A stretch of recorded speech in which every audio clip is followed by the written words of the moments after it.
Buenas tardes, Irving. Todavía no. Ahí va. Y ahora sí. Buenas Yo digo tardes, que ya. Irving. Hola, Marc. ¿Cómo estás? Bien, ¿y tú qué tal? Muy bien. Por acá estoy feliz de que sea martes. Siento que el Ujú. tiempo va caminando hacia alguna parte mientras yo estoy encerrado, entonces estoy bien. Hacia el miércoles. Sí, normalmente, cuando estamos de suerte. No, cuando estamos en martes. Ok, hoy vamos a platicar sobre educación judía. Este tema que tiene mucho de dónde sacar, ¿no? O sea, hay mucha profundidad dentro del tema y creo que nosotros como judíos, habiendo pasado por tantas civilizaciones y toda esta facultad de aprender de ellas también, nos llevaron a reflexionar sobre nosotros. ¿Sí? ¿No? Sí, ¿Sí? no, de acuerdo, de acuerdo.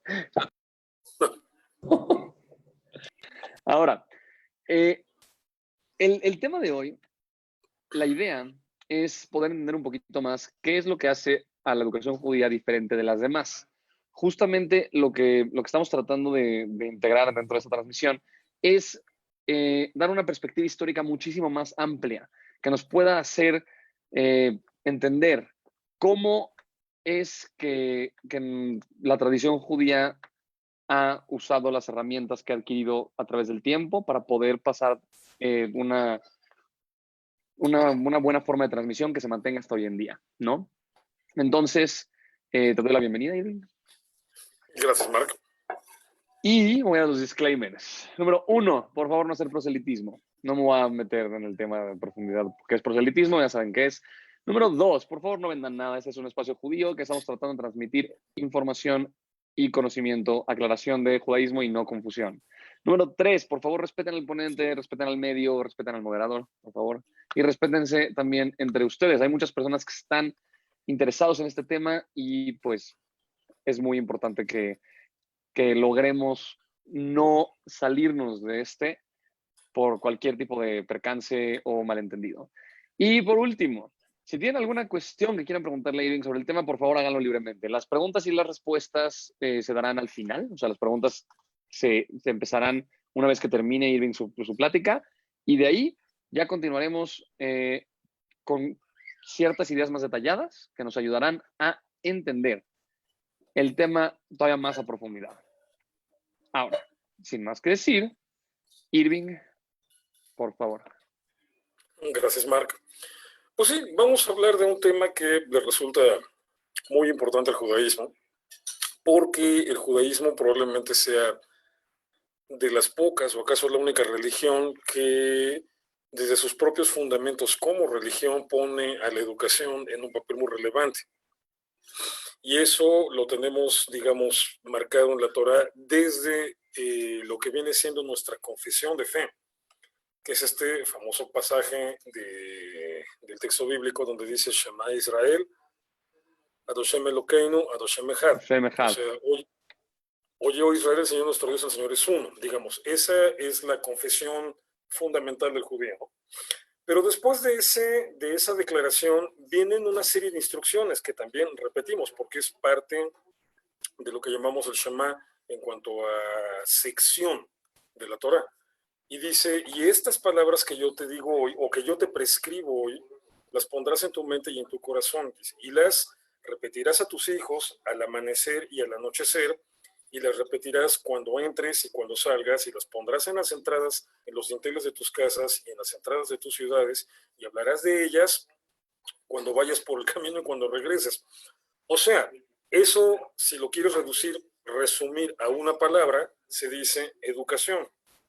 Es decir, desde la misma declaración de fe hay una noción de que no se trata nada más de algo que hay que creer, sino algo que hay que instruir. ¿A quién? Principalmente a la siguiente generación. Entonces, esto hace que el judaísmo, desde sus propios orígenes y desde sus propios fundamentos, tenga una vocación educativa.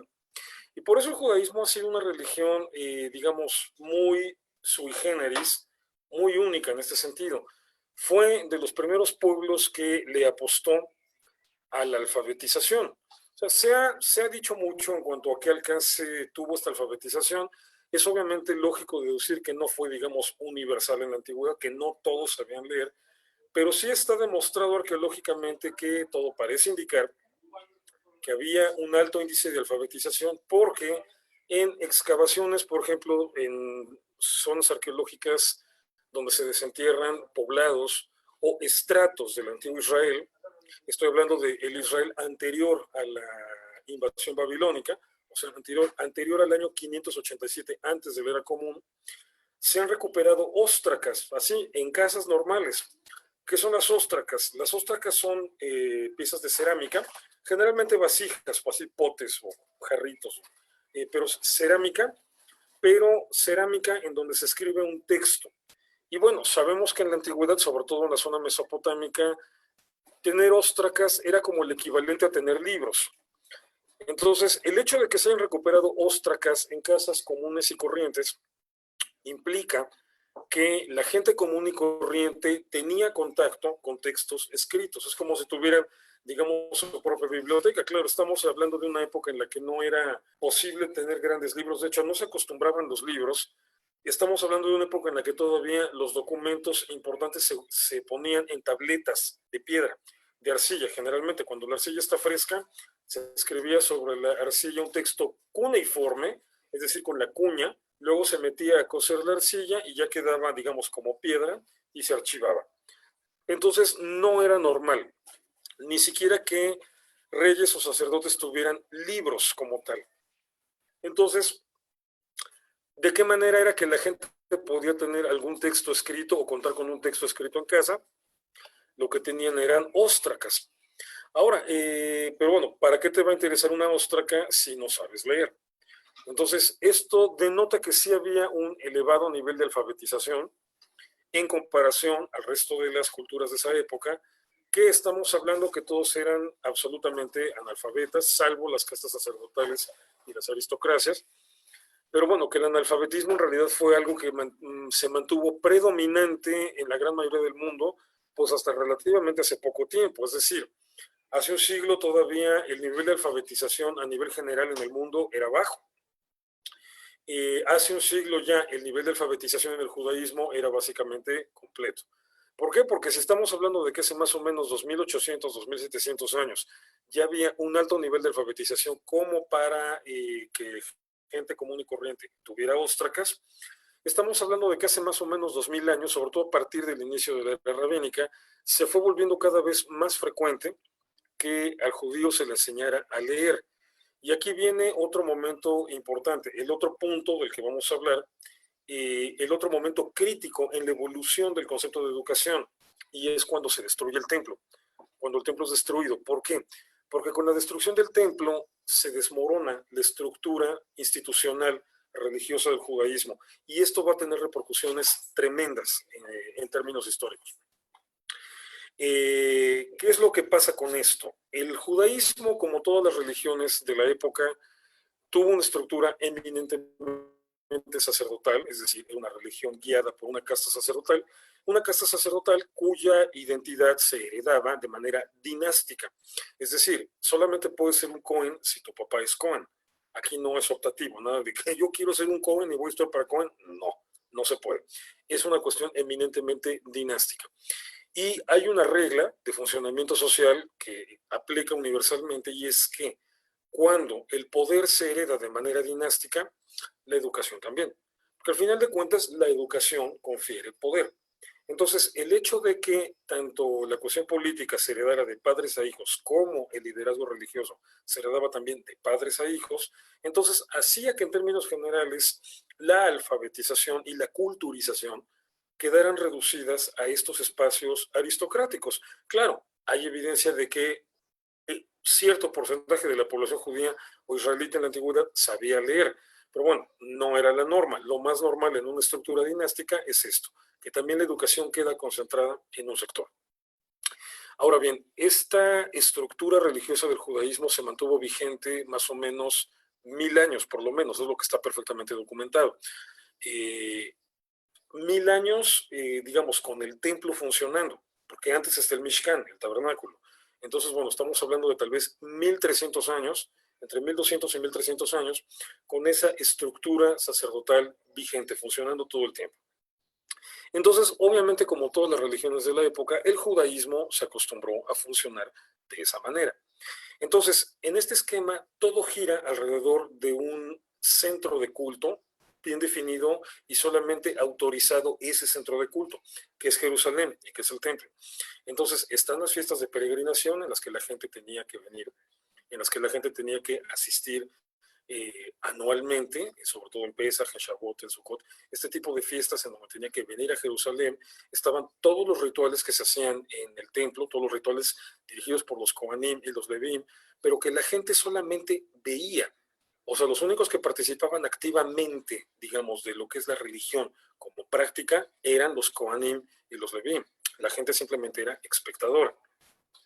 Entonces, estamos hablando de una religiosidad muy de formato antiguo, en donde la dinámica religiosa la maneja un grupo específico y el resto del pueblo simplemente es testigo del ritual.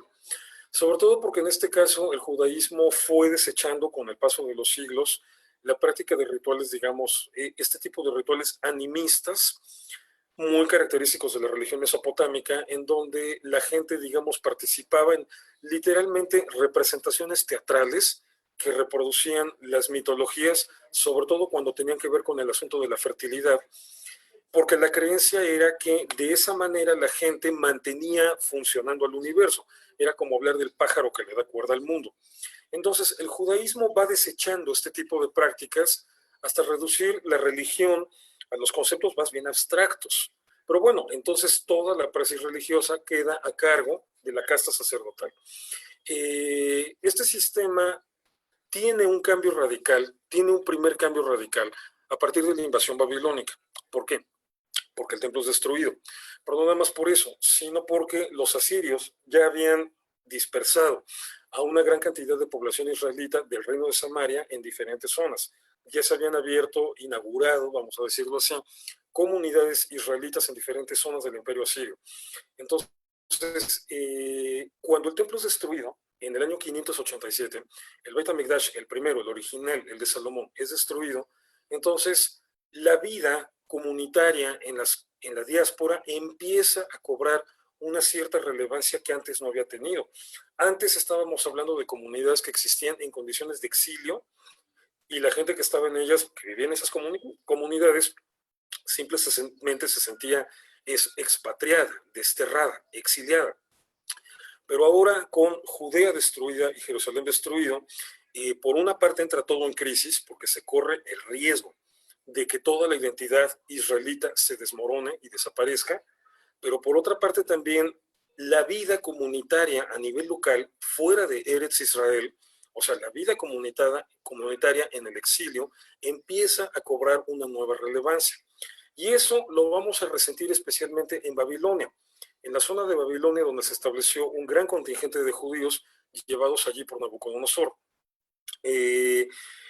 Aquí el punto interesante fue que fue una comunidad judía que se tomó las cosas así como muy tranquilas, se dedicaron a trabajar, sobre todo hay bastantes registros de que adquirieron campos y se dedicaron a las labores agrícolas, y de repente tenemos un montón de tabletas de arcilla, de registros burocráticos babilónicos, que evidencian que mucha de esta gente judía en el exilio prosperó.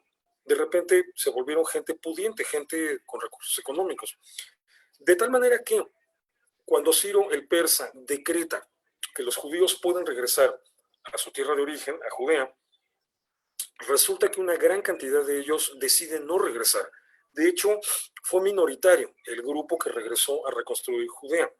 La gran mayoría de las comunidades que ya estaban dispersas por todo lo que antes había sido el imperio asirio, que ahora también era parte del imperio aqueménida o medo-persa, los que estaban dispersos de por sí en Babilonia, una gran cantidad de ellos deciden quedarse y continúan floreciendo estas comunidades.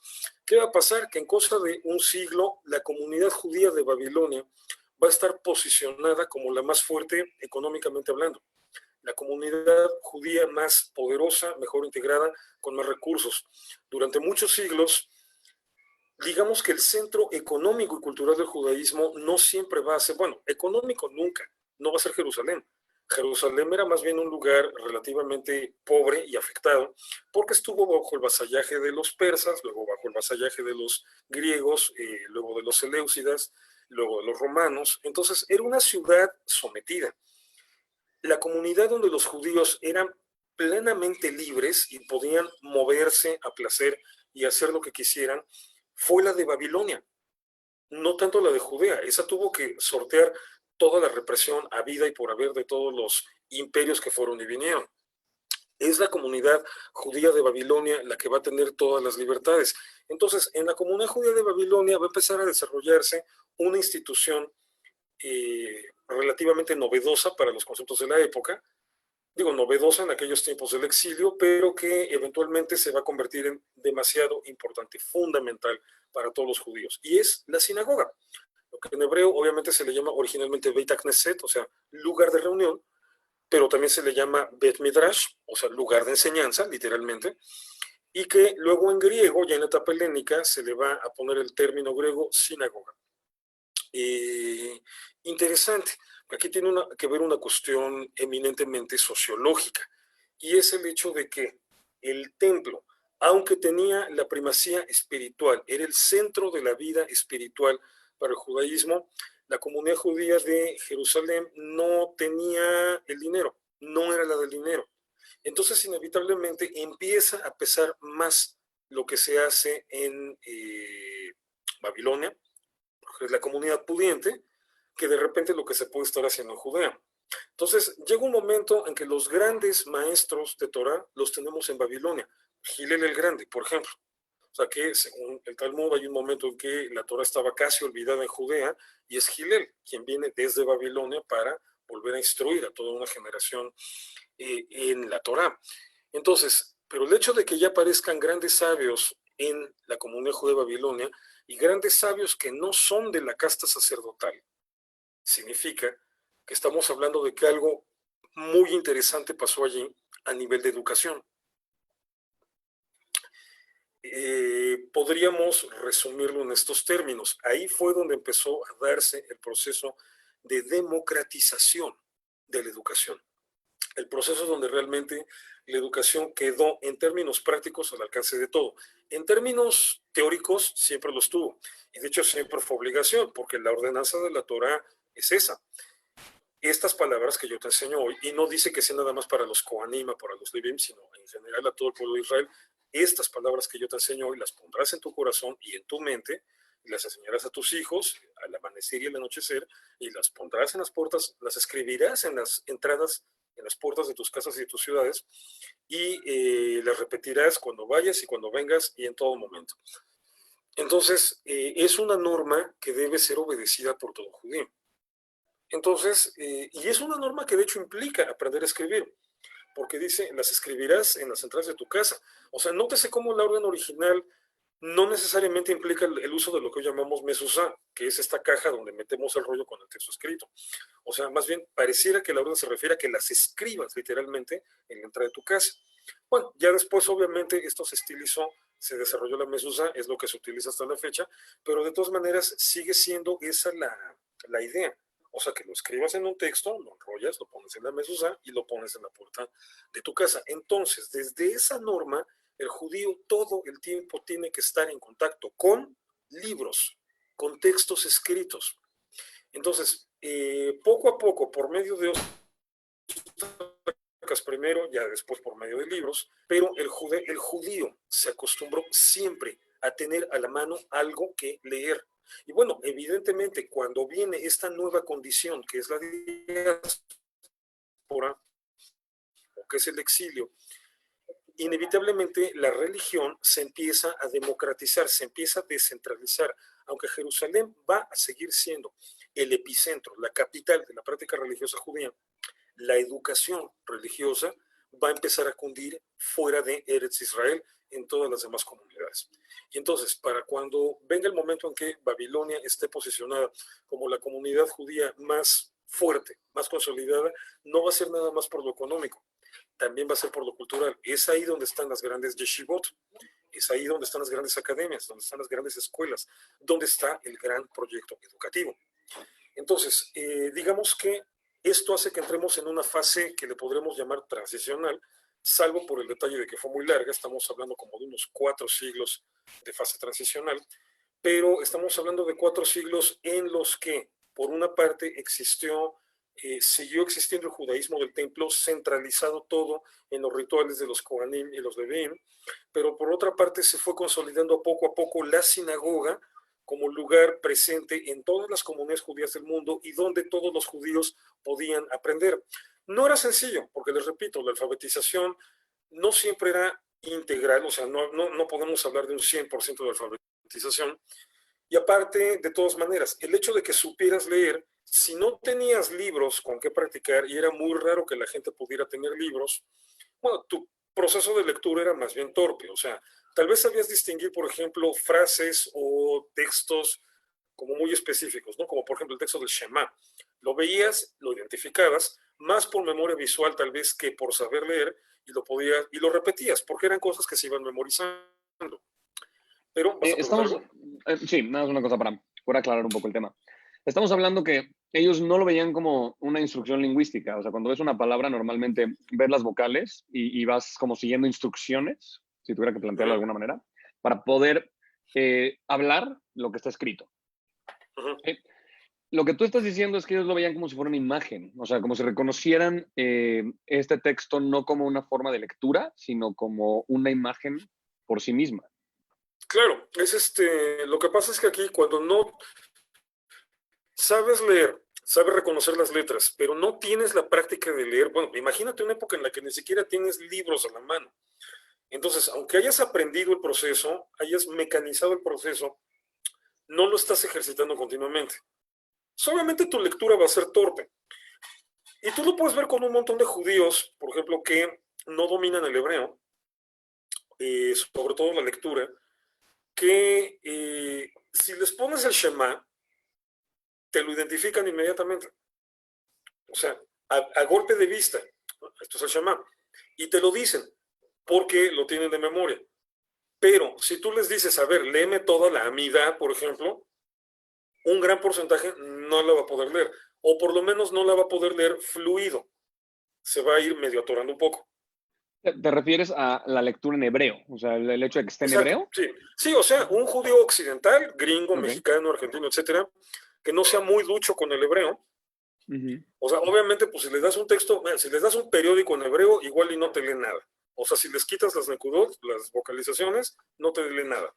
Si le das el sidur, que tal vez esté más acostumbrado por ir a la sinagoga los viernes, los sábados, si le das el sidur, tal vez, por ejemplo, la amidad te la pueda leer lento, pero la pueda leer. Pero si le pones el Shema, te lo va a identificar de volada, vas a ver que es el Shema. O sea, es un texto no tan largo, lo suficiente como para que uno lo aprenda, no nada más de memoria el texto como tal, a repetirlo, sino también a identificarlo visualmente. O cuando estás aprendiendo a leer, cuando eres chiquito, una de las primeras cosas que aprendes a leer es tu nombre. ¿Por qué? Porque hay un momento en que visualmente identificas los trazos que dicen tu nombre. Pues obviamente, si a un niño chiquito que ya identifica su nombre en letras de molde, se lo cambias a letras cursivas, no lo va a identificar, porque no sabe leer todavía o no es ágil leyendo. Pero Claro, ya tiene una se imagen trata de la guardada y esa imagen. sí la puede reconocer. Exacto, se trata del gráfico y no se trata tanto de las instrucciones que llevan las letras, porque las letras en sí mismas, digo, según lo que estás diciendo, tienen instrucciones intrínsecas. O sea, Claro, son significantes, tienen un significado ahí implícito. Entonces, obviamente, el proceso neurolingüístico de aprender a leer implica la capacidad de poder descifrar ese código. Ok, muchos israelitas en la antigüedad la tenían, pero no es probable que hayan sido muy ágiles, pues porque no tenían libros para practicar. Entonces, iban a la sinagoga, escuchaban y por el hábito de estar yendo frecuentemente, generalmente todos los días, los rezos más importantes como el Shema, lo que sigue del Shema, tal vez la Amida, algunos elementos de la Amida, las Birkot Shahar, las bendiciones de la mañana, ya más adelante en la Edad Media, el Adon Olam, que generalmente se canta al final. O sea, te lo vas aprendiendo de memoria, a fuerza de estarlo escuchando. Pero bueno, estamos hablando de una época en la que era muy raro que los judíos tuvieran un libro en su casa. O sea, bueno, estamos hablando de por ejemplo, fíjate, en la Edad Media, los monasterios medievales, que se podían jactar de tener grandes bibliotecas, pues es porque tenían 70 libros, 100 libros, o sea, y ya eran las grandes bibliotecas en la Edad Media, ¿no? O sea, nada que ver con, hoy tú puedes tener en tu casa 500 libros. Una pregunta, si estamos hablando, por ejemplo, de la Biblioteca de Alejandría, que está considerada como la gran cúspide del conocimiento antiguo, ¿de cuántos libros estamos hablando? Porque eran pergaminos, ¿no? No, O sea, eran, sí, ahí sí eran estamos hablando papiro. de miles, probablemente de cientos de miles. Pero bueno, ahí sí fue un megaproyecto de Alejandro Magno y luego continuado por los varones ptolemaicos de concentrar ahí todo el conocimiento del mundo. Esa era la idea. Mira, Entonces, y ellos sí, o sí, sea, era como les salió tan bien que cuando se cayó la, se perdió mucho. exactamente. Eh, Era como la biblioteca del Congreso en Estados Unidos. O sea, todo libro que se publica en el mundo y que se traduzca al inglés, la biblioteca del Congreso inmediatamente consigue una copia. O sea, no importa si el libro es de hábitos de los pitufos, forma de O pelar Pablo Coelho. manzanas, historia de Grecia. O sea, en el momento en que un texto está ya disponible en inglés, la biblioteca del Congreso lo tiene.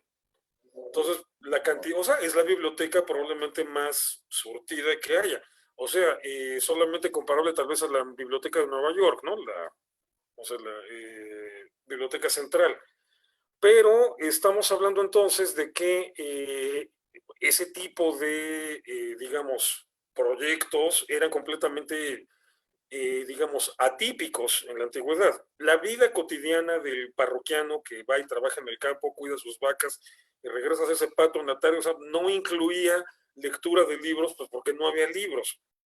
Entonces, de repente jugaba mucho la cuestión de la memoria con la lectura. Pero bueno, ¿por qué crees que nos acostumbramos a escribir sin vocales? Al final de cuentas es porque mucho dependía de la memoria. Ok. O sea, el proceso de lectura en el hebreo no es de recuperación de información. Eso es en el griego y en el latín. En el hebreo no hay que recuperarla, hay que reconstruirla, porque no hay vocales. Entonces, hay un porcentaje, no es la mitad, será un 30%, un 40%, pero hay un porcentaje de información que no está escrita. La tienes que reconstruir. ¿Cómo la Eso es, eso, reconstruyes? Pues, apelando a la memoria. eso es muy cierto. Esta idea de que, o sea, de los nekudot que están ahí, o sea, los puntos que están abajo de las letras en el hebreo, no es algo que comúnmente o sea, se toma como un tema de conversación si estuvieras viviendo en Israel, ¿no? Sino que ya automáticamente le quitan los puntos y tú eres el que tiene que llenar los huecos, ¿no? O sea, tienes que Claro, saber qué dice ahí por la palabra, independientemente de que claro, no tiene claro. vocales. Y por eso la mejor manera de aprender hebreo, o por ejemplo Yiddish, ahora que estás estudiando Yiddish, la mejor manera de aprender hebreo o Yiddish, porque se escriben en letras hebreas, es trabajar desde un principio sin nekudot, sin puntos, para que te acostumbres a identificar las palabras y a leerlas. Entonces, bueno, ok, eso refleja todo lo que era el proceso educativo de la época. Entonces, decía, hay un periodo transicional en el que está funcionando ya esa dinámica educativa en las sinagogas, en toda la diáspora, y al mismo tiempo sigue funcionando el templo como centro, como capital, como epicentro de la práctica religiosa judía. Bien, ¿qué sucede cuando viene la destrucción del templo en el año 70? El sistema sacerdotal entra en crisis. El sistema sacerdotal queda herido de muerte. Todavía se mantuvo la esperanza de que el templo sería reconstruido pronto y obviamente esta expectativa se exacerbó Perdón, una cosa, durante es la que rebelión de Bar Kokhba. te estás cortando. Nada más, si pudieras repetir un Ah, poquito de los datos que estabas diciendo. ok. Bueno, entonces decía que durante mucho tiempo coexisten estas dos formas, el sistema sinagogal, pero también el templo, pero bueno, ya con la destrucción del templo en el año 70, del segundo templo, el sistema sacerdotal queda herido de muerte. Y todavía durante algunos años se mantuvo la esperanza, la expectativa de que el templo pronto sería reconstruido. Esto sobre todo se dio durante la época de Simeón Bar Kokhba, durante la rebelión de Simeón Bar Kokhba.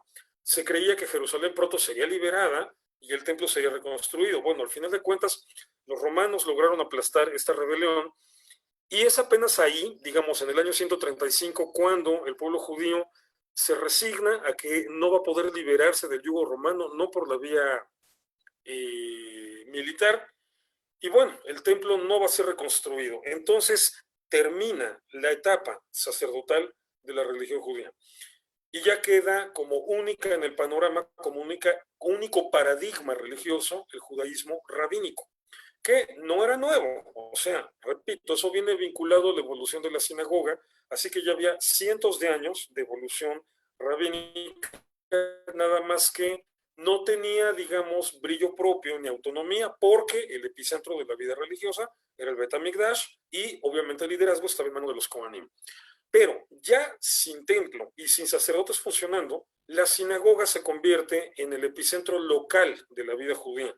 Antes la sinagoga en concepto estaba completamente subordinada a lo que se hiciera en el templo. Aunque yo viviera en Tartesos, o sea, en España, y nunca hubiera ido en mi vida al templo.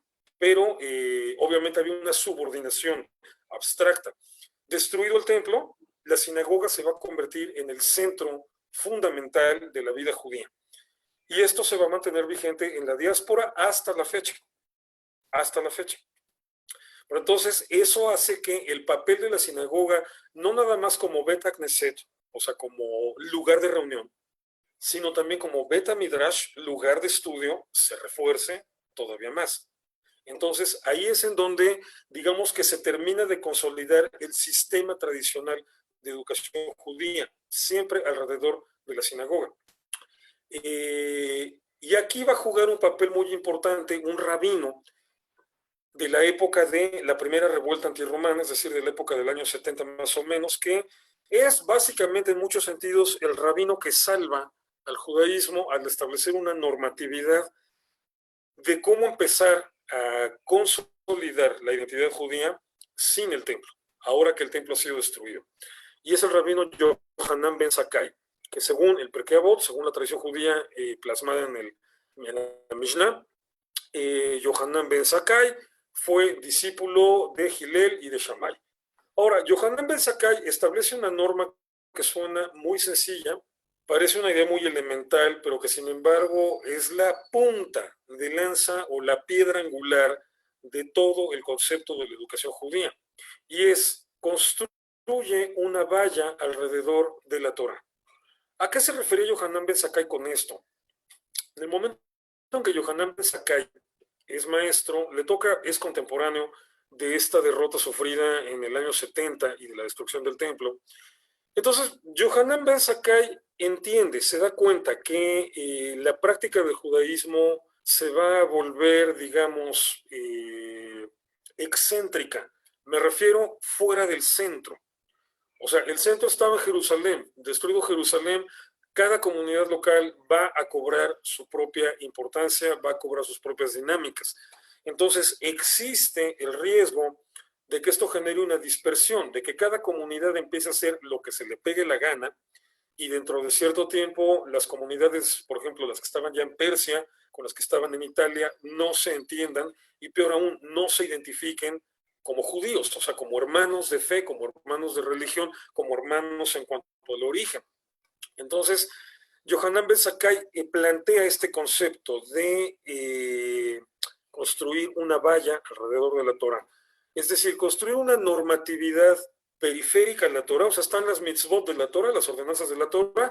Yohanan Ben Zakkai habla de construir una serie de ordenanzas hacia afuera que no están en la Torah. Es donde va a empezar esta famosa diferencia que todavía nos saca canas verdes en muchas discusiones sobre si determinada ordenanza es de Oraita o de Rabanán. Es decir, cuando es de Oraita nos referimos a que es algo que está en el texto bíblico. Cuando es de Rabanán nos referimos a que es algo que han establecido los rabinos, que no está en el texto bíblico, pero que lo han establecido los rabinos. ¿Por qué los rabinos se dan el lujo de establecer criterios normativos que no están en la Torá? Porque esa es la valla que hay alrededor de la Torá.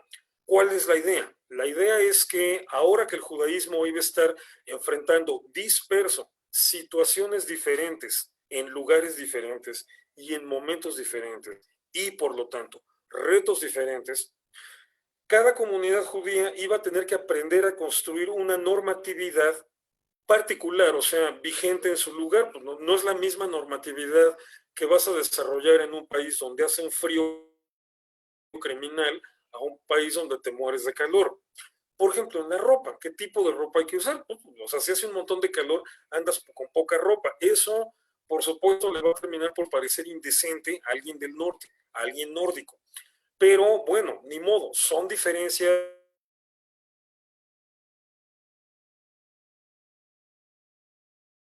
que de repente tienes que responder de manera diferente. Una valla alrededor de la Torah es, ¿sí se oye? ¿Todo bien ahí? Sí, sí se está escuchando. Bueno, Hay que una me quedé falla, al congelado un parecer. rato. Sí, hay una falla, creo que con tu conexión de tu lado, Sí, de repente pero me puso que estaba ajá, inestable, se pero está ya trabando se recuperó, ¿no? tantito. Ajá, ya estamos bien. Igual, de cualquier forma, sí, te voy avisando. Una disculpa para Ok. todo. No, bueno, entonces, bueno, continúo. Eh, esta idea de la valla alrededor de la Torah es preservar, digamos, esa esencia, ese núcleo que no debe cambiar en ningún lugar, pero que bueno, ¿cómo lo vas a obedecer si de repente te enfrentas a situaciones nuevas que no estaban contempladas en las ordenanzas de la Torah? Un ejemplo que pongo siempre, la Torah te ordena que las esquinas de tus campos las dejes para que ahí cosechen los pobres y los extranjeros, o sea, los inmigrantes. Bueno, ¿cómo obedeces eso en una sociedad como la nuestra, urbana, que ninguno de los judíos que vivimos aquí en la Ciudad de México nos dedicamos a labores agrícolas?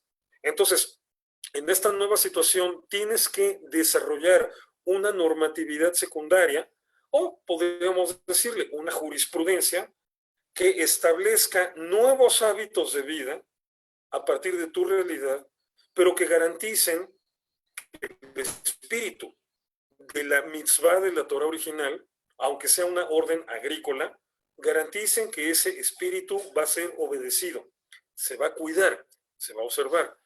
Entonces, esto fue lo que permitió que las diferentes comunidades judías desarrollaran características diferentes y, por ejemplo, por eso no es igual el judaísmo ashkenazí que el sefaradí, pero que sin embargo se preservara un núcleo idéntico en los dos grupos que hacen que un libro escrito por un rabino marroquí del siglo XVI puede ser perfectamente entendido por un rabino polaco del siglo XIX.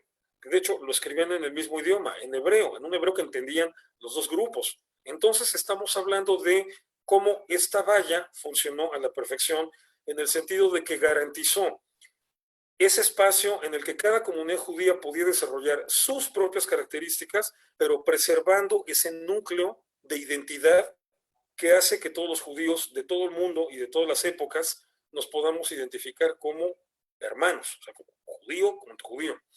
Y eso se resume todo en una palabra, educación. O sea, todo este proceso de enseñarle a cada niño, a cada nueva generación de judíos, había que enseñarle lo de siempre, ¿no? El Shema. Había que enseñarle las misbod de la Torah. Bueno, estas ya no se pueden cumplir porque, bueno, porque estas son para el templo, para el Bet HaMikdash, no existe el templo, pero eso no nos exime de su cumplimiento. Entonces, ahora, ¿cómo lo obedecemos? Y bueno, pasar de todo eso que era lo esencial, lo que es de Oraita, luego explicarle cómo funciona lo que es de Rabanán. Entonces, se vuelve muy complejo el proceso educativo en el judaísmo. ¿Por ¿Podrías, qué? podrías nada más una cosa? Es que te volviste a trabar. ¿Podrías nada más repetir qué es de Rabanán y qué es de Oraita? De Rabanán es lo que ha sido prescrito por los rabinos. De Oraita es lo que está prescrito en el texto bíblico, en la Torah. Entonces, había que Perfecto. explicarle a las nuevas generaciones, por supuesto, hacerlos aprender todo lo que es bíblico, todo lo que tiene un fundamento escritural, pero luego todo lo que los rabinos han ido agregando y explicarles por qué lo han ido agregando.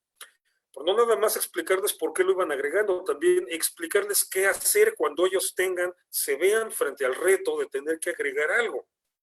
Entonces había que enseñarlos a leer, básico. Primero leer, luego conocer lo que dice la Torá, lo que dice, lo que está escrito. Y luego entender la lógica con la que los rabinos ponían nuevas normas.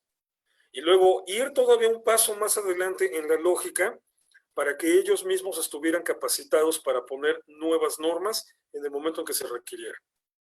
Entonces, estamos hablando de un proceso educativo muy complejo que se va a consolidar en una de las obras maestras de la pedagogía universal y que es el Talmud. Probablemente la herramienta fundamental, hace rato Mark y yo peleábamos amargamente por el tema de las herramientas. Entonces, pero probablemente la herramienta Correcto. educativa judía por excelencia, el Talmud.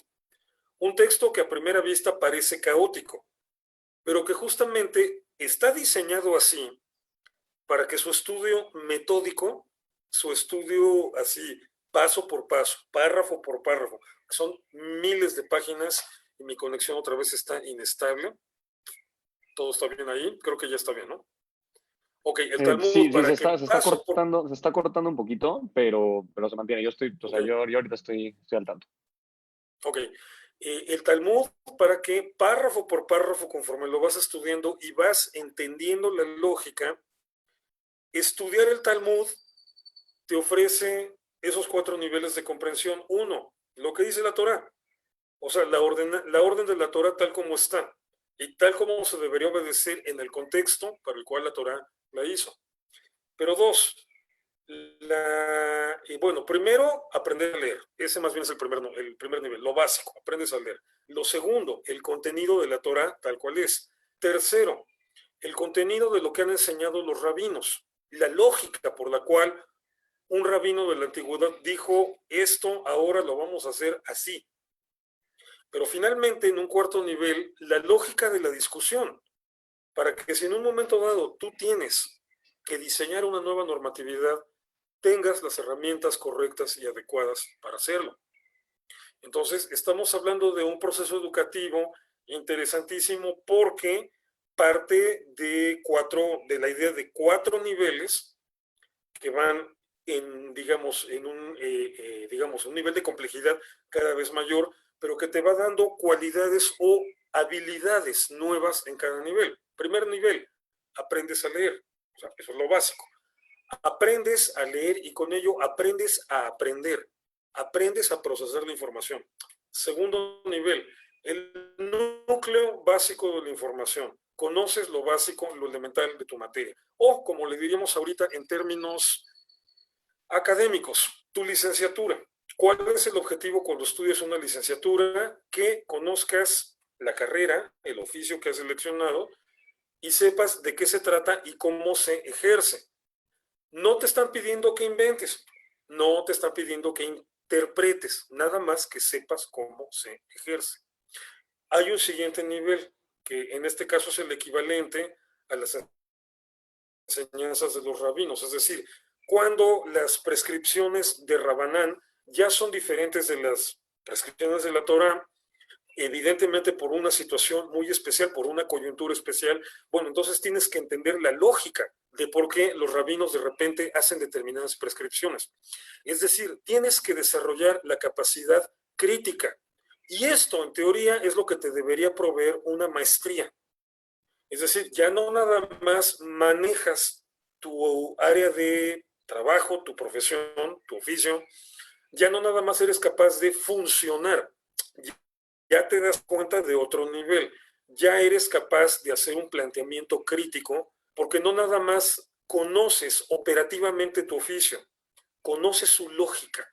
Por ejemplo, en medicina, una cosa es que un médico sepa identificar una enfermedad y que sepa qué medicina la cura, te diagnostica y te receta.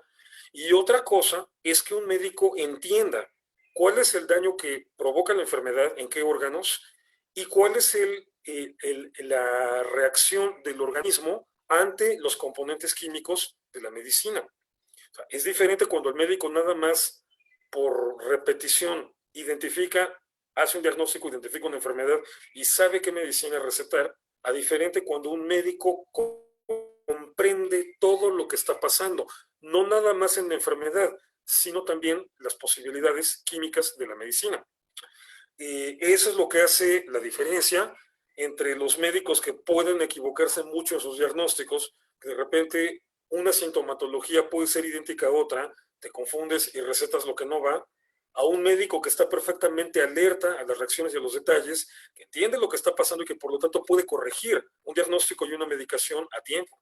Entonces, esto es, digamos, el nivel de Rabanán. O sea, una cosa es aprender a leer, aprendes a aprender, otra cosa es el conocimiento básico de la Torah, tu licenciatura, otra cosa es la comprensión de la lógica rabínica, tu maestría. Ya no nada más funcionas operativamente, aparte entiendes de qué se trata el asunto. Y bueno, y hay un nivel más que en este caso, digamos, sería el doctorado. ¿Qué se pretende en un doctorado? Bueno, que tú, obviamente, para tú titularte como doctor en una universidad, tienes que preparar una investigación en donde ya tú vas a hacer tu propia aportación, tu propia interpretación. ¿Cómo va el internet ahí? Otra vez me salió el letreo. ¿Todo bien ahí? Ok. Bien, tú vas a hacer tu propia interpretación, tu propia propuesta sobre un tema específico en tu área de trabajo. Es decir, ya estás aportando algo. Ya no nada más tienes la capacidad de manejar operativamente lo tuyo y ya no nada más tienes la capacidad de interpretarlo. Ahora tienes también la capacidad de crear, aportar, dar algo nuevo. Y este es el nivel del Talmud. O sea, una persona bien entrenada en el Talmud, ese fue el gran secreto rabínico a lo largo de los siglos, buen entrenamiento en el Talmud, y eso le permitía a los rabinos en todo momento ofrecer soluciones para los problemas que iban surgiendo, que fueron muchos a lo largo de los siglos, pero los rabinos tuvieron la capacidad de ir acomodando, corrigiendo o encauzando el rumbo de las comunidades judías, y aquí seguimos. Funciona. Les garantizo que funciona. El puro hecho de que nos estén escuchando a Mark y a mí en esta charla es sinónimo de que funciona. Entonces, así fue como el judaísmo a lo largo de la historia construyó toda su noción de lo que es la educación y todo a partir de una premisa muy básica. Escucha. Primer nivel, acuérdense. Aprendes a leer, o sea, aprendes a capturar la información. Escucha, oh Israel. El Señor es nuestro Dios, el Señor es uno. O sea, a partir de esta premisa elemental, y luego la siguiente instrucción de estas palabras las escribirás en las entradas de tu casa, las pondrás en tu corazón, las pondrás en tu mente, se las repetirás a tus hijos, las repetirás cuando entres, cuando salgas, cuando vayas de camino. Esta cuestión de repetir, repetir, repetir, repetir, va obviamente evolucionando, va adaptándose a cada nueva etapa en la historia del judaísmo y va haciendo que se desarrollen todas estas nociones. Entonces, imagínense las nociones fundamentales de lo que hoy podríamos definir como lectura, licenciatura, maestría y doctorado. Los judíos las manejamos desde hace por lo menos 1700 años. Entonces, digo, el resultado, el hecho de que los judíos siempre destaquen intelectualmente en todas las áreas, no es accidental. Es porque manejamos estos 4 niveles de comprensión que las universidades occidentales apenas descubrieron, terminaron de construir en el siglo XX. El judaísmo lo maneja desde hace 1700 años porque así es su educación. ¿Qué pasó? ¿Podrías repetir esta similitud que tiene en los grados de educación secular que conocemos y los grados que estás planteando dentro del judaísmo? Ok, va de nuevo. Lo primero, aprender a leer. O sea, es el equivalente a tu formación básica, o sea, que va desde la primaria, secundaria y preparatoria o nivel medio. ¿Qué es aprender a leer? Aprender a recibir la información. Aprender a, digamos, aprender a aprender. O sea, el procedimiento mediante el cual tienes la capacidad de entrar en contacto con la información. Pero bueno, no has escogido carrera, todo puede ser caótico, te puedes ir con las fake news, etcétera. O sea, pero bueno, ya sabes recibir la información. Primer paso, aprender a leer. Y en ese sentido fue notable que el judaísmo empezara con esta cuestión de la alfabetización desde hace milenios.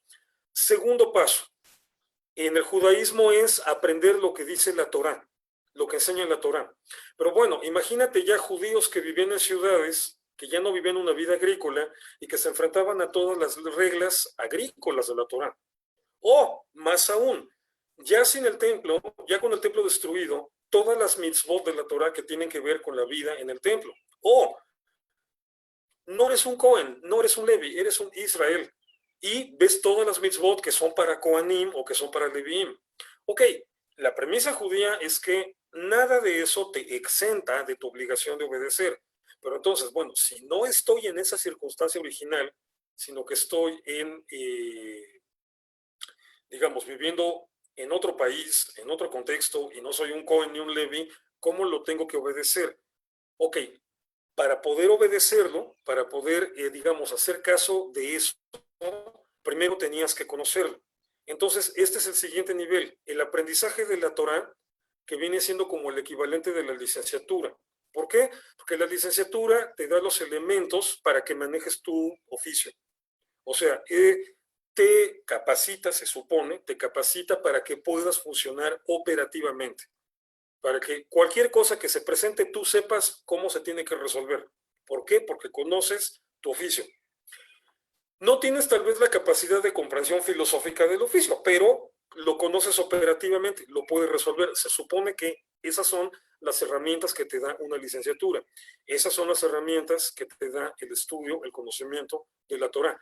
Sabes de qué se trata el judaísmo, sabes qué es lo que tienes que obedecer y qué no.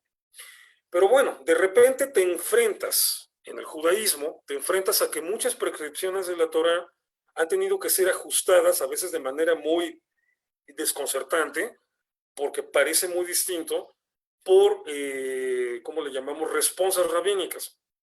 De repente hay rabinos que te dicen, a ver, no, espérate, no tan rápido, vamos a hacerlo de esta otra manera. ¿Por qué? ¿Por qué un rabino en un momento dado se podía dar el lujo de hacer una prescripción que hablara de cosas que no están en la Torá o que incluso alterara aparentemente cosas que parecen explícitas en la Torá? Porque evidentemente se estaba enfrentando a una situación muy distinta a la que originalmente vivió el pueblo de Israel, y entonces había que adecuarse a una nueva realidad. Entonces, bueno, tenía que establecer una respuesta para decir, vamos a permitir que se hagan las cosas de esta manera para que se puedan seguir haciendo. Entonces, ese ya es otro nivel de manejo de la información. Ya no nada más manejas lo operativo, es decir, lo que te da la licenciatura.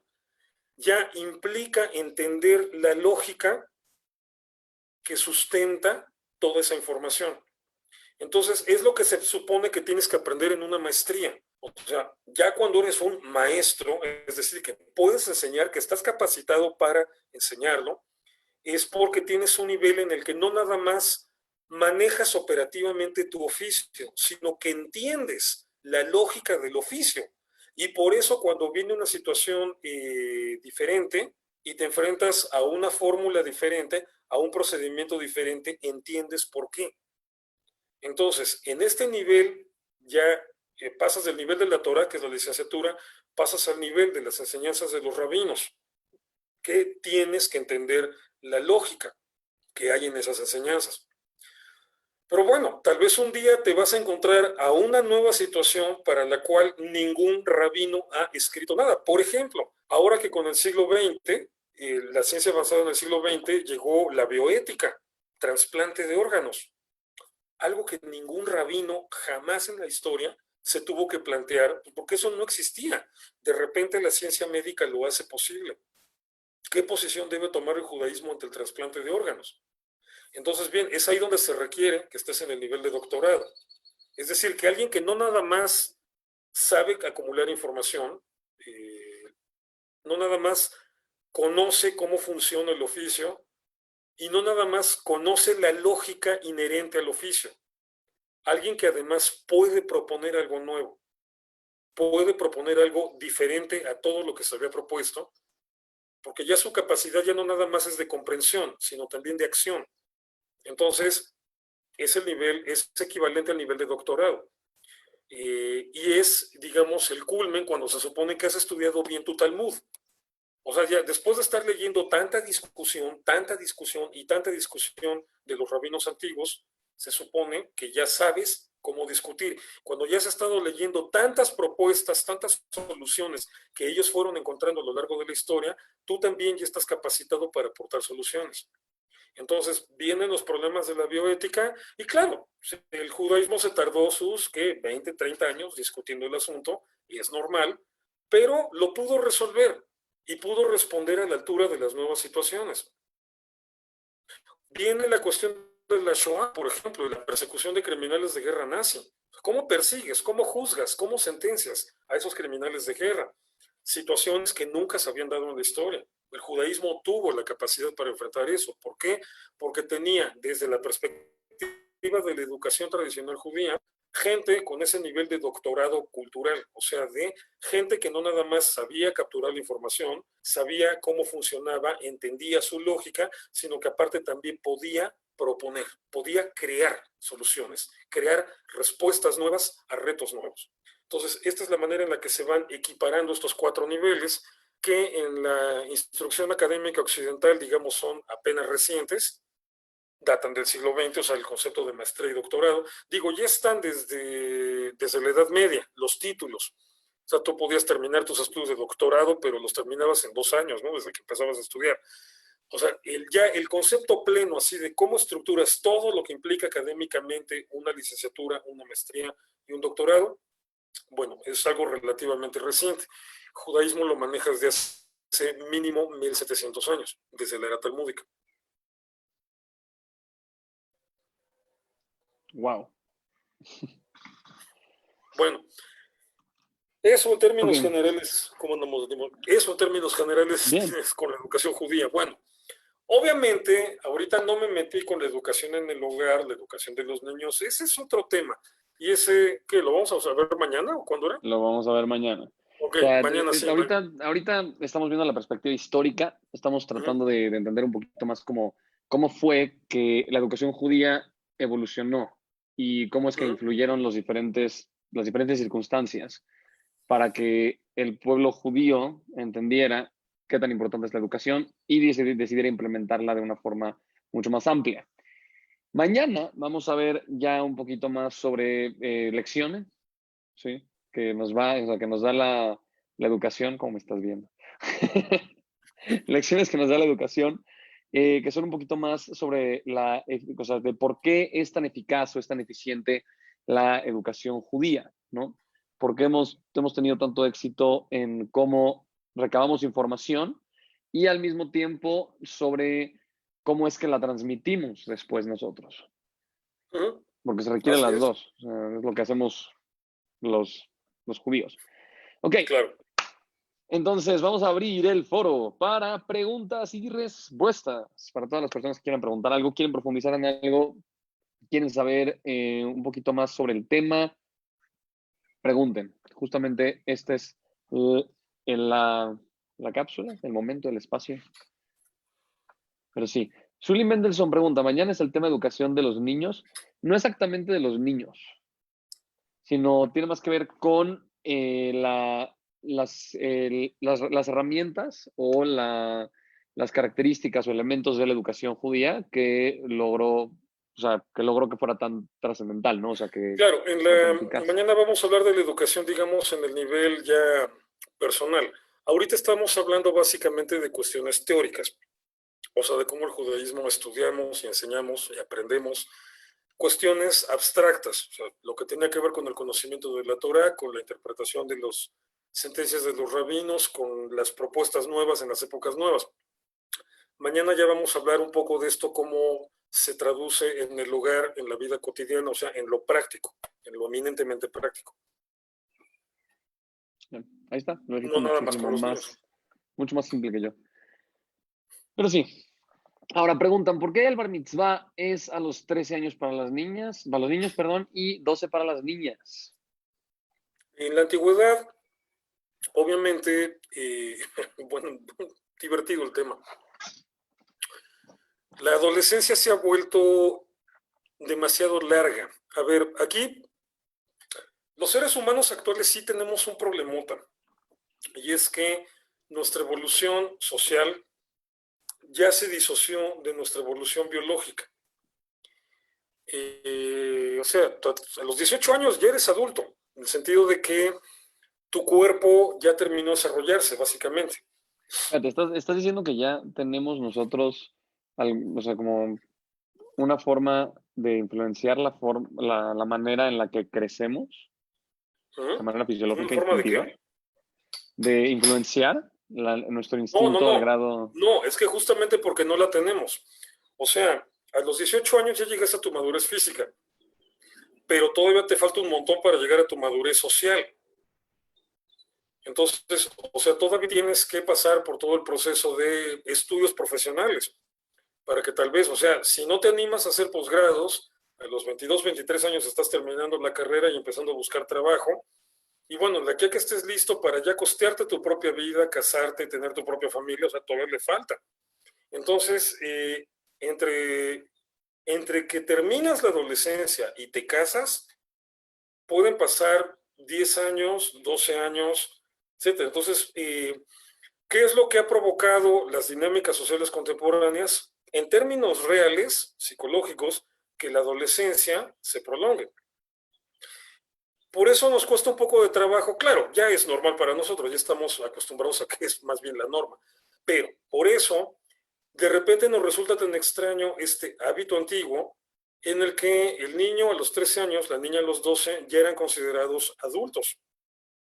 Porque pues estamos hablando de una época en la que básicamente esto implica que entre los antiguos israelitas, el niño a los 13 años, pues ya se tenía que ir a trabajar con el papá, ¿no? Porque los oficios generalmente se iban heredando de padre a hijo.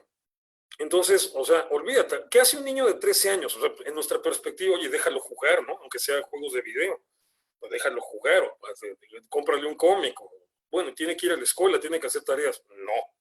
En esas épocas, a los 13 años es ya te vas a trabajar con tu papá. A veces a los 15, 16 años ya estabas trabajando por tu cuenta propia. Entonces, el Talmud establece que a los 13 años ya eres adulto. Bueno, el Talmud no establece, el Talmud nada más retrata lo que era el constructo cultural de la época. Los 13 años ya eres adulto, a los 18 tienes que estar casado. Entonces, por eso era importante la edad de las niñas. Los 12 años, digamos, como edad promedio, promedio de que ya para ese momento aproximadamente, en general, todas las mujeres ya habían alcanzado su madurez reproductiva, o sea, ya podían reproducirse, por lo tanto, ya podían casarse. Y bueno, en esta sociedad esa era la expectativa de la mujer. O sea, así como los hombres eran los que se iban a tener que ir a trabajar con los papás en el campo, en la construcción, en lo que estuvieran metidos, las mujeres, bueno, iban a tener evidentemente que atender un hogar y atender hijos, pero entonces, si a partir de los 12 años ya más o menos era una mujer ya era fértil, ya era momento de casarla y de que empezara a tener hijos. Entonces, pues ahí tenías los matrimonios jóvenes en ese tiempo, pues eran chavos de 16, 17, muchachas de 14, 15. Entonces, pero fíjate, o sea, suena muy loco, pero eso, en términos biológicos, sería lo normal, porque el cuerpo, el organismo, a esa edad ya está listo para eso. Eso sería lo normal. Claro, había otra razón por la que había que acelerar todo este proceso, bueno, hacerlo tan temprano en la vida, y era que pues, las expectativas de vida, sobre todo en las sociedades antiguas donde las hambrunas de repente estaban cañonas y el nivel de nutrición que tenía la gente antigua era bajísimo en comparación al actual, las expectativas de vida que podías tener de repente en una mala temporada, un mal siglo, tu expectativa de vida era de 40 a 45 años. Los hombres, las mujeres tal vez 45 o 50.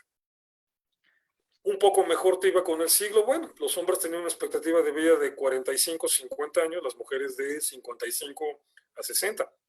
Es Entonces, pues lo que plantean varios filósofos cuando dicen esto de que antes la gente se moría por hambruna, o sea, la causa de muerte más amplia era la hambruna, ¿no? O sea, el hecho de que no tuvieran los recursos. Y ahorita estamos viendo que la obesidad es un peligro mucho más inminente o más importante ahorita que la hambruna, ¿no? bueno, claro, o sea, obviamente una gran cantidad de enfermedades que se desarrollan por la obesidad, pues es evidente porque evidentemente porque el organismo humano no está biológicamente adaptado para eso. O sea, un gorila puede estar gordo, los gorilas son gordos, pero pues tienen millones de años siendo gordos, entonces su organismo funciona bien así. Pues las ballenas ni que se diga, ¿no? Los hipopótamos, bueno, o sea, son unas bolas impresionantes de átomos, pero sus organismos están adaptados para funcionar así, efectivamente. El organismo del ser humano no. La obesidad es un problema reciente. Entonces, pues obviamente le provoca cualquier cantidad de desequilibrios al organismo humano. Pero sí, efectivamente tiene que ver con que ahorita hay más comida disponible. Digo, o sea, entiendo que hay lugares en donde la cuestión de la hambruna está cañona, pero me refiero, ahorita es cuando más comida hay disponible para el ser humano y por eso los problemas de obesidad son mayores que en cualquier otra época de la historia. Entonces, estamos hablando de que si tu expectativa de vida era de 40 años o 45, pues es obvio que a los 18 ya preferentemente fueras papá para que a los 36 fueras abuelo, ¿no? O sea, que como que ese siempre ha sido el parámetro general, ¿no? Como que una longevidad buena es cuando puedes ver a tus nietos. Digo, obviamente ahora se han ido retrasando los momentos de casarte y de reproducirte, pero bueno, afortunadamente también se ha ido ampliando la longevidad. Pero aquí el punto está en que entonces la gente a los 13 años, los hombres, a los 12 las mujeres, eso es una convención cultural de la época, o sea, no hay una razón específicamente científica de por qué se escogieron esas edades. Simple y sencillamente a lo largo de la historia la sociedad va viendo que más o menos ya a los 13 ándate a trabajar, a los 12 ya cásate, o por lo menos ya comprométete para que a los 14, 15 ya empieces a tener hijos. Así tenía que ser, era la única manera en la que la gente antigua intuía que la sociedad, que el grupo podía sobrevivir. Entonces sí, nos suena muy raro en la actualidad, pero esto se debe a que nuestra forma de vida se ha venido sofisticando y por lo tanto ha ido trasladando, ha ido aplazando el momento en que los adultos en la sociedad occidental nos casamos y nos reproducimos. Entonces, pues de repente te estás casando a los 33 años, 34, y se considera ya normal, se considera bien, está bien. Vas teniendo hijos a los 35, 37. O sea, una edad en la que la gente de la antigüedad, nuestros ancestros ya eran abuelos. Ok. Buena respuesta. Bueno, y Ahora. aparte, espérame. Espera. Otro problema educativo inherente a esto. De repente llegas a los 50 años y llegas en una condición física, o sea que mis ancestros de hace 2000 años no se la hubieran creído. No se la hubieran creído. O sea, hace 2000 años, a los 50, pues ya más bien estabas escribiendo tus memorias y tenías papel y tinta, ¿no? O sea, porque entendías que ya estabas en la fase de salida. O sea, pensar en alguien que llegara a los 70, 80 años era como ahorita hablar de alguien que llega a los 100. O sea, se la voló, ¿no? O sea, se pasó. Sí, lo sabía. Pero la gran mayoría de la gente tenía ese rango de vida corto. Y en cambio ahorita llegas a los 50 años sintiéndote en términos generales bien, así que dices, oye, pues como que vámonos por unas chelas este fin de semana, ¿no? O sea, todavía perpetuando hábitos que tenías a los 25, que empezaste a desarrollar a los 22, 25. Y de repente un día despiertas y dices, ¿cuándo va a terminar la adolescencia? ¿Cuándo? La verdad es que nadie tiene respuesta a esa pregunta.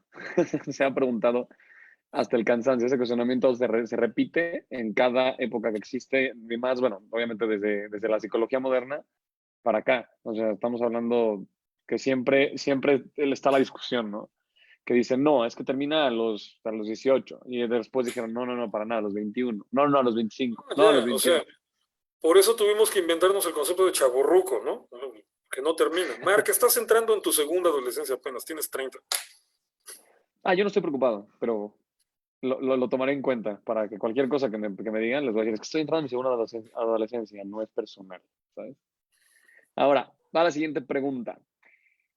Ahorita están hablando sobre el aprendizaje. Dentro de cómo este concepto de aprendizaje que planteaste, tocaste el punto de Shema Israel, ¿no? De escuchar primero para poder aprender. O sea, de tratar de integrar esta información. Ahora, la pregunta que tiene Julie Mendelssohn, que es, de hecho ella es mora y es excelsa mora, es la mora de mis sobrinas, de hecho, Mm. y es lindísima, me tocó conocerla en persona, no sabes qué linda mujer. Pregunta, si es que lo primero es escuchar, entonces, ¿por qué dice en la Torah está escrito Naaseh Benishma? Es decir, haremos y después escucharemos. ¿A qué se refiere? ¿Se refiere a hacer sin entender? ¿Se refiere a qué? Qué buena pregunta. Este libro, ¿cómo se llama? El del tipo que vivió un año conforme a la Biblia. ¿Te acuerdas cómo se llama? Lo habíamos ya recomendado alguna vez. ¿De cuál? Ahonda un poquito más, dame una pista.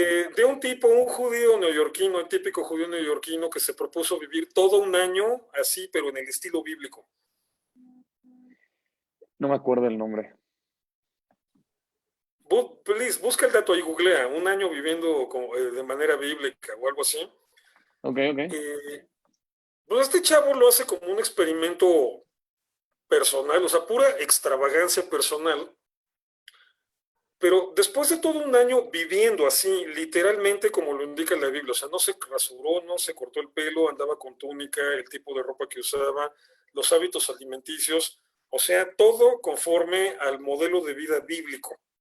Totalmente anacrónico, obviamente, pues se divirtió muchísimo, había momentos en que estaba todo desesperado, etcétera, pero ya cuando al final hace una evaluación de todo lo que estuvo haciendo, dice, es muy interesante, o sea, yo era ateo, yo era completamente ateo, o sea, no tenía ninguna creencia en esta cuestión, o sea, lo religioso, lo poco de religión que yo observaba, pues lo hacía nada más por la herencia cultural y por el vínculo que eso representa con la familia y con los amigos, ¿no? O sea, pero porque yo creyera en algo, no, ni me interesaba. De repente, estar haciendo las cosas, aunque yo no creyera en ellas, nada más por mi experimento, estar haciendo las cosas me hizo cambiar mi manera de pensar. O sea, de repente descubrí que esta idea que tenemos a veces y que nos hace leer tantos libros de autoayuda y nos hace tomar tantos cursos y nos hace meter a tantos asuntos de coaching y todo esto, esta idea que te meten de que tienes que cambiar tu manera de pensar para que puedas cambiar tu manera de vivir, dice este tipo, no es cierto, es al revés. O sea, hazlo. O sea, ¿ya tienes el título? Sí, justo. Tenemos el título que se llama El año de vivir bíblicamente en español. No encontré traducción, o sea, un libro traducido, sino se llama en inglés The Year of Living Biblically. Y bueno, dos puntos. One man's humble quest to follow the Bible as literally as possible. La aventura humilde de un hombre que trata de seguir la Biblia lo más literalmente posible. ¿Y el autor es? Así es como se llama. Se llama A.J. Jacobs. Él es, de Jacobs, hecho, ok. es editor de Esquire Magazine, que es una gran revista, y es periodista. Se llama Arnold Sí. Stephen Jacobs. Y bueno, Bien. viene o Súbele sea, ese link. es judío y viene de padres seculares judíos. O Ponle sea, ese link aquí en la charla, porque la gente pueda buscarlo si quiere conseguir ese libro. Buenísimo libro, divertidísimo. Pero bueno, es muy interesante lo que este chavo propone, ¿no? Al final, que dice, o sea, esto me cambió la vida. Y bueno, dice que desde entonces ya le da por guardar Shabbat, o sea, de repente incorporó un montón de elementos de la vida religiosa a su vida, a su propia práctica, porque cambió su manera de pensar, a partir de que primero cambió su manera de comportarse. Entonces, es una propuesta bastante interesante, pero que justamente tiene que ver con este pasaje que nos está mencionando Zully, se llama, ¿verdad? La pregunta la hizo Zully. Jacobs. No, no, no, Sí, la la pregunta morada es que te hizo Zully, sí, sí. Zully Mitran. El pasaje que nos está citando Zully, esto que dice, o sea, primero, que Shuli, básicamente no te dé Zully. esta idea. Primero Shuli, haces y luego entiendes. Shuli. Shule. Primero haces y luego entiendes. Y esto nos remite a un severo problema filosófico, un tema que se ha discutido también hasta el cansancio, pero que aquí está la clave de cómo lo resuelve la educación judía. Y el problema es, ¿cuál es el equilibrio o cuál es la manera correcta de acomodar los intereses individuales con los intereses colectivos? ¿Por qué cambias tu manera de comportarte? O sea, ¿por qué en un momento dado le haces cambios a tu manera de comportarte? A menos que sea por un asunto de salud, la única razón por la que cambias tu manera de comportarte es por la trascendencia o el impacto, las repercusiones que eso tiene en tu vida social. La única razón por la que en un momento dado reprimes tus propios gustos, anhelos, inquietudes, curiosidades, es por el impacto que eso pueda tener en tu entorno social. De ahí viene la discusión filosófica. ¿A qué se le debe dar más importancia? ¿Sí al individualismo o a lo colectivo? El judaísmo es una religión que siempre va a contestar lo colectivo. O sea, es lo colectivo. Sí, o sea, tú como individuo, sí, tus derechos humanos, claro, está perfecto, tus inquietudes, tus anhelos, tus sueños, lo que quieras, está muy bien, pero nunca debes comportarte de tal manera, y aunque sean cosas legítimas, aunque sean cosas que en sí mismas no estén mal, pero no debes hacerlas si con ello pones en riesgo la integridad de la comunidad. Al final de cuentas, lo que en español llamamos excomunión, o sea, sí, dime. Justamente, bueno, ahorita Aurora Inés López Morales, gran amiga, está diciendo, pero para vivir de determinada manera, primero necesitas tener una guía que te lleve a conducirte así. Por eso difiero en que primero haces y luego entiendes, ya que primero hay que cambiar la manera de pensar, es decir, No, saber qué debo de hacer. bueno, la guía está en la Torah, o sea, la guía ahí está. Y ahí están los rabinos, y ahí está todo lo que se ha escrito, todo lo que se ha reflexionado. La guía ahí está. El punto es que a veces no la entiendes. Pero Por eso, bueno, pero en este caso no, o sea, no sería como justo el argumento contrario. O sea, acá estamos hablando de dos cosas. De si entender las cosas primero o hacerlas, ¿no? O sea, al fin y al cabo, la idea, o sea, al final es de que las vas a acabar haciendo, ¿no? O sea, eso ya tú sabes, claro, ya pero lo tenemos bien si argumentado. estás, por ejemplo, desde la perspectiva judía, si estás en la disyuntiva de qué hacer, primero haces o primero entiendes, si estamos hablando de algo que tiene repercusiones en la vida comunitaria, olvídalo, primero haces, primero obedeces. Si lo entiendes o no lo entiendes ya, mira, es tu problema. Pero cuando se trata de todo aquello que tiene impacto en la vida comunitaria, primero haces. O sea, si tienes una responsabilidad, ubícate en la experiencia israelita de aquellas épocas. Si tenías una responsabilidad en el campo, o sea, aunque no entendieras de qué se trataba ni por qué te había tocado a ti eso, tenías que ir y hacerlo. Si tienes una responsabilidad en el ejército, o sea, si de repente tienes dudas sobre lo que implica lo que estás haciendo, bueno, tienes que hacerlo, sobre todo cuando es un momento crítico. Entonces, es a lo que me refiero con la crisis, con la discusión, el dilema de a qué le vas a dar preponderancia, a lo individual o a lo colectivo. Judaísmo es muy claro en eso, la preponderancia lo tiene lo colectivo. O sea, si tú tienes la posibilidad de satisfacer plenamente tus curiosidades, tus inquietudes, o sea, tus sueños personales, sin afectar a nadie, perfecto, adelante. Pero lo que no tienes derecho es, por ejemplo, llevarte entre las patas a tu familia por eso. O provocar un incendio en la cuadra por eso. O sea, qué bueno que tengas inquietudes científicas y te gusta estar experimentando con la fisión del átomo, ¿no? Pero pues no se vale que vueles toda la cuadra porque partiste un átomo ahí en tu casa, ¿no? Digo, entonces, en ese sentido, hay un punto en donde el judaísmo se insiste muy claramente que lo colectivo tiene preponderancia por encima de lo individual. Ahora, ¿a qué voy? ¿Vas a comentar algo, decir algo?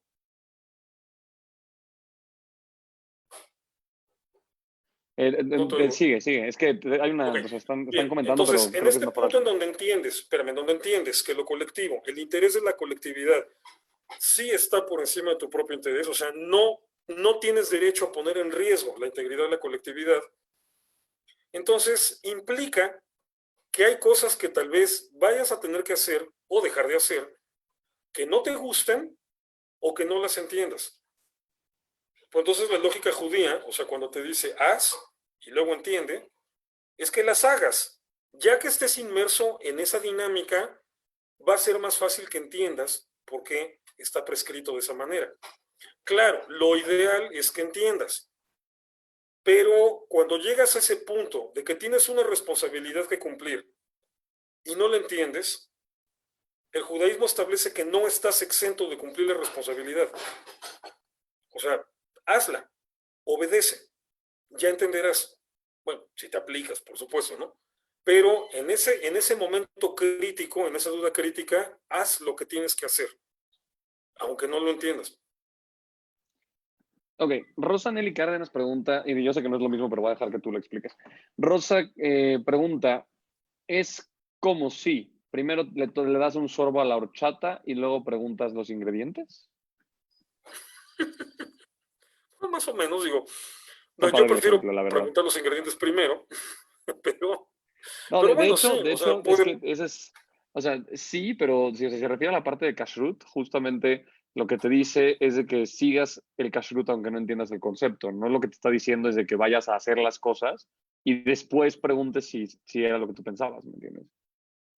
no, claro, o sea, por ejemplo, ya, bueno, si nos vamos a meter específicamente en el kashrut, yo estaba tomando lo de la horchata meramente como metáfora de la vida misma, ¿no?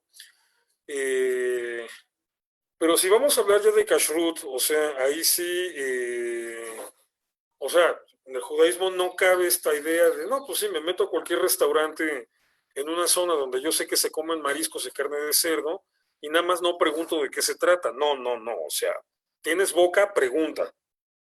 O sea, aquí eso no es pretexto, esa no es respuesta válida para evadir una responsabilidad. Pero es un buen ejemplo, ahora que lo mencionas, esta cuestión del kashrut.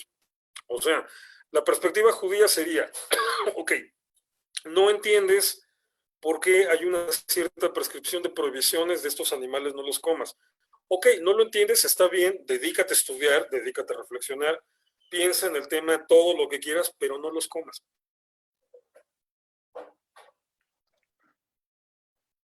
O sea, ahí sí no existe ningún pasuk, ningún versículo en la Biblia que diga que solamente puedes empezar a obedecer hasta que hayas entendido. O sea, no, obedece, obedece estas Sí. palabras, vivirás por ellas. Esa es la norma Muchas de la Torah. gracias. Por, Muchas gracias a Rosa Nelly por preguntar. Perdón, ¿querías terminar de... o quieres ir con otra pregunta? no, ya, seguimos con otro. Hecho. Ok, entonces... Ahí viene una buena. ¿Cómo era la educación en tiempos patriarcales? No soy tan viejito, así como para poderles contestar eso, Si tú estuviste cuando pero, se inventó el dulce. ajá, sí, seguramente sí, cuando se inventó el late, ¿no? Ahí estaba yo, no sé por qué, pero... A ver, no sé. Obviamente este es un terreno completamente especulativo porque no hay manera arqueológica fehaciente de decir así era. Pero lo que sí nos queda claro es que mucho era por repetición, por repetición. De hecho es explícito en el párrafo del Shema. Repetirás estas palabras a tus hijos de día y de noche. Entonces, digamos que los grandes avances en la pedagogía vienen del siglo XIX para acá, pero básicamente hasta el siglo XIX todo era por repetición, repetición, repetición. Eran formas de vida muy rudimentarias. Ahí es en donde nos cuesta trabajo entender la dinámica de esas épocas, es el problema de conectarnos con cómo eran las dinámicas en ese momento. O sea, te parabas en la mañana y qué, o sea, comías algo, supongo, bueno, cuando ya tenías 13 años, comías algo y te ibas con tu papá a trabajar y en el trabajo tu papá te iba enseñando los detalles del oficio, los secretos del oficio, las mañas, o sea, los atajos para hacer las cosas más rápido si quieres o para hacerlas más baratas. Suponte, si trabajabas en el campo, bueno, ya por ahí de mediodía, un poco después regresabas a tu casa y pues, ¿qué hacías? Te ponías tal vez a ayudar a construir algo en la parte de atrás o te ponías a cuidar vacas o te ponías a cuidar borregos, o sea, no eran demasiadas las exigencias de la, de la vida en cuanto a su variedad. O sea, todo esto que ahorita tenemos, que el bombardeo de información es permanente por todos lados y que todos los días estamos expuestos a miles de mensajes directos o indirectos, codificados o decodificados, eso es algo que no existía en la antigüedad. Entonces, incluso el propio cerebro en la antigüedad procesaba la información más lento. Digo, pues es como cuando era una computadora de disco blando, ¿no? Todavía, o de disquete floppy. procesaba la información más lento. Que no, o sea, no había retos intelectuales remotamente parecidos a los de hoy. Entonces, al ser más lento todo este proceso, la educación tenía que estar forzosamente basada en la repetición, repetición, repetición, que de hecho es la situación, la condición con los niños. Los niños chiquitos, o sea, cuando están apenas en este proceso de aprender a reaccionar ante todos los estímulos normales de la vida, que hoy son muchísimos, pero la primera parte es una cuestión de repetición, de reiteración, cosas que le tienes que enseñar al niño una y otra vez. O sea, de aquí a que se aprende realmente a amarrar las agujetas, es porque se lo tuviste que explicar un montón de veces y un montón de veces ayudarle a poner las manos, colocarlas y hacer los movimientos adecuados.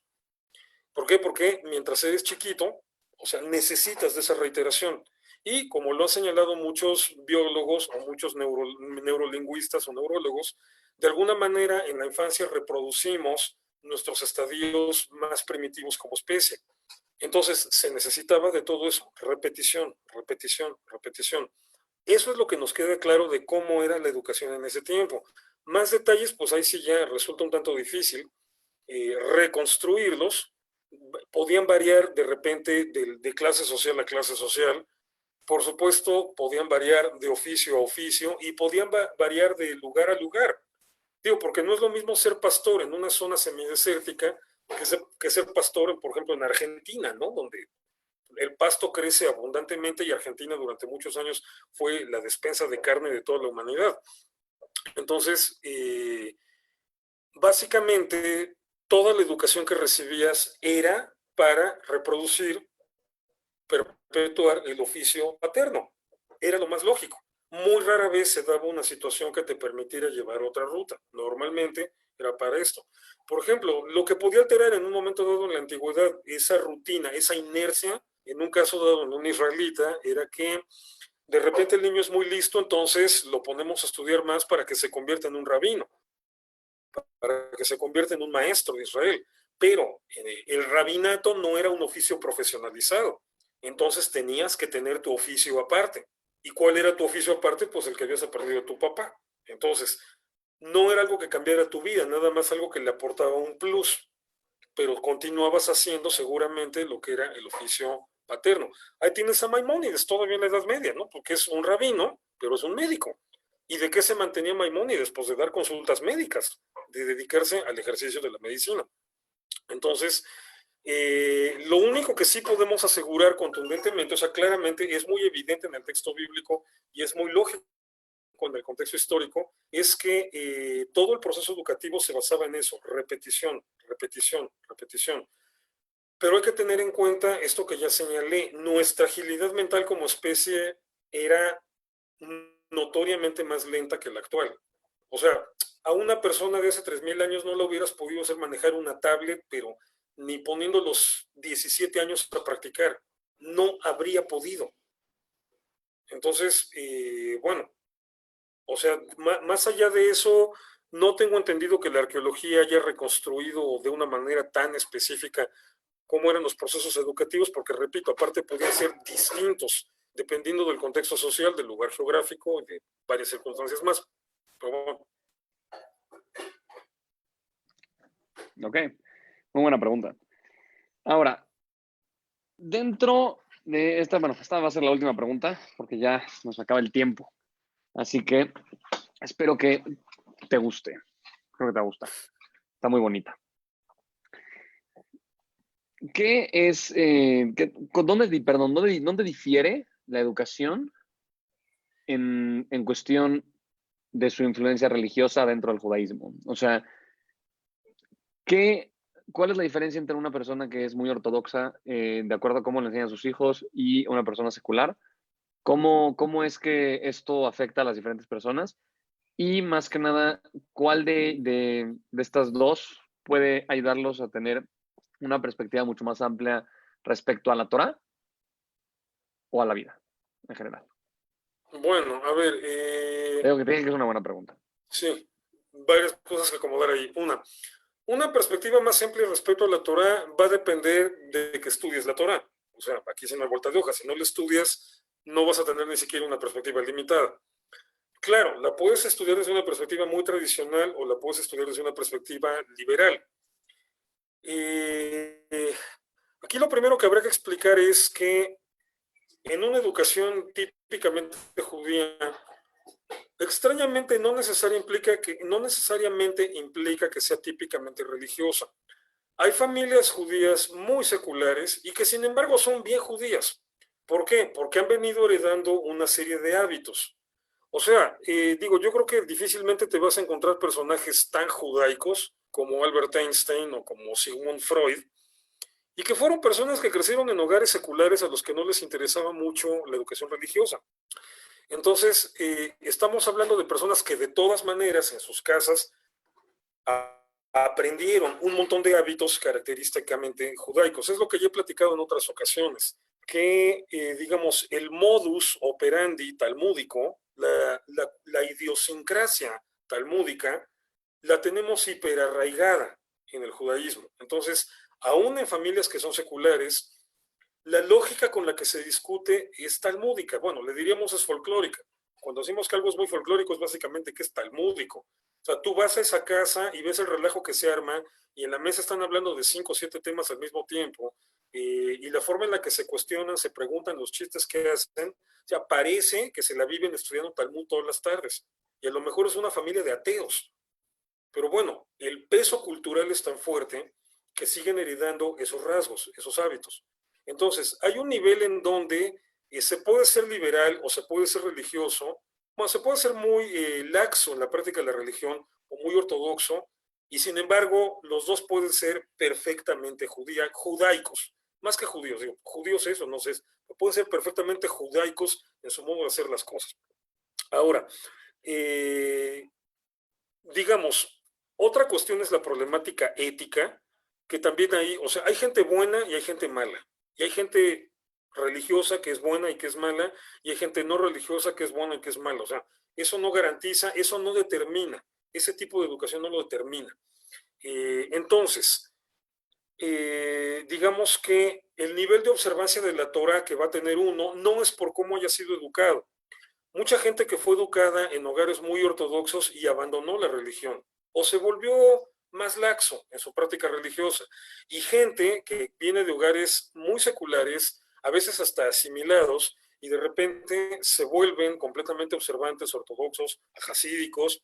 O sea, por ejemplo, Chabad Lubavitch tiene un montón de gente que viene de esa experiencia, de haber crecido completamente ajeno a la religión y de repente haberse entregado a ello. Eso, al final de cuentas, es una vocación personal. Es una decisión individual y personal que en un momento dado ciertas circunstancias te llevan a un punto donde dices, quiero ser más observante o quiero ser menos observante, y no tiene mucho que ver cómo te hayan educado. O sea, pudiste haber recibido la educación religiosa. Por ejemplo, Eric Fromm, psicoanalista, un tipo que fue preparado, fue encaminado originalmente en su casa para ser rabino. Y al final dijo, no quiero ser rabino, quiero ser psicoanalista. Y de hecho se volvió nada religioso. Venía de un hogar súper ortodoxo, encausado hacia el rabinato, y al final de cuentas dijo, ni religioso ni rabino. Soy psicoanalista, punto. Está bien, se vale. Y de la misma manera hay gente que viene del otro contexto, gente que viene de un medio completamente secular y de repente un día llega, ¿saben qué? Voy a ser rabino. Todo el mundo en la familia se la queda viendo con cara de ¿qué? O sea, pasan las dos experiencias, pasan las dos situaciones, y es porque al final de cuentas la forma en la que vas a observar la Torah depende de ti, de tu decisión, de tus inquietudes, de tus convicciones, no tanto de lo que te inculcaron en casa.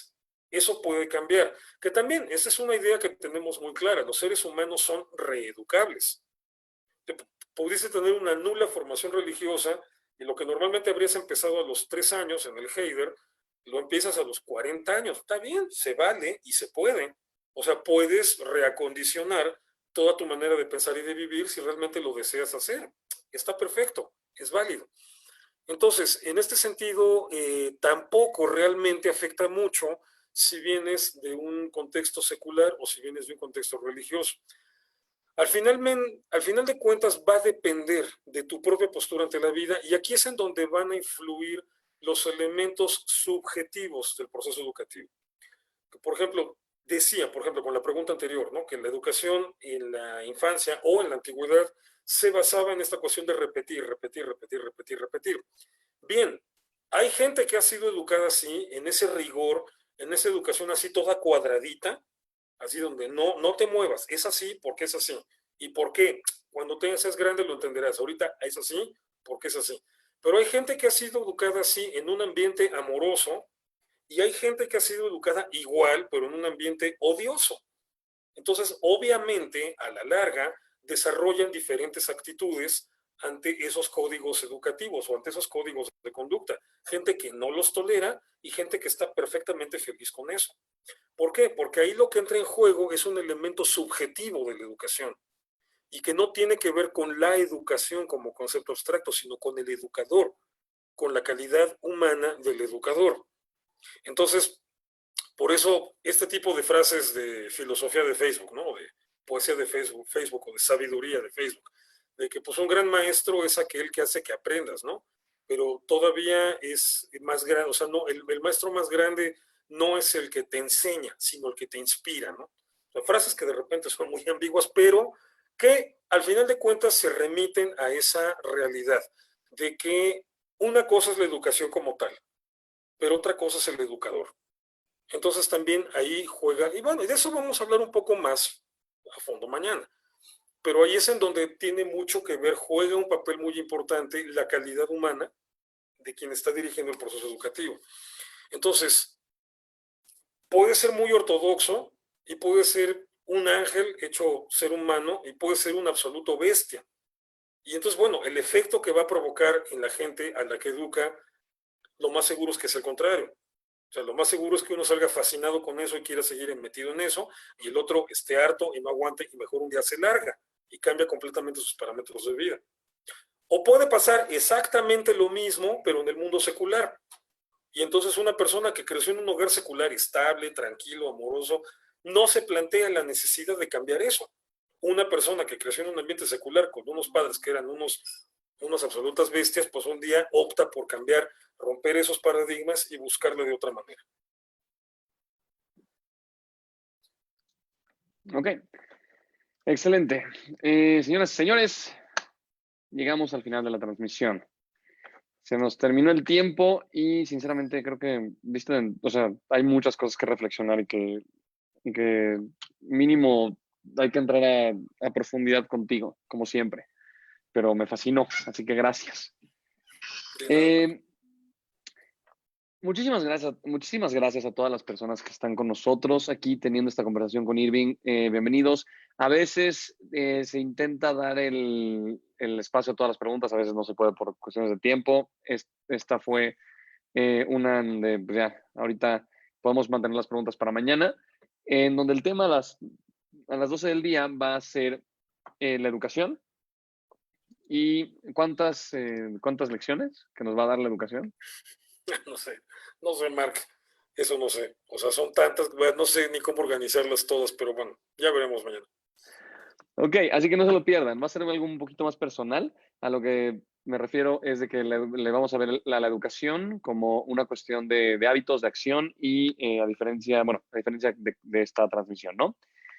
Les recordamos que si quieren ayudarnos también un poquito a que las personas conozcan más del trabajo que está haciendo Irving, el trabajo de enlace, por favor compartan este video y si quieren también likearnos, compartirnos o lo que sea, por favor háganlo libremente. Al final de eso se trata. Yo los veo al ratito, vamos a echar un tailín y de hecho, bueno, mucho que platicar ahí. Pero de mientras, no sé si quieres agregar algo más, Irving.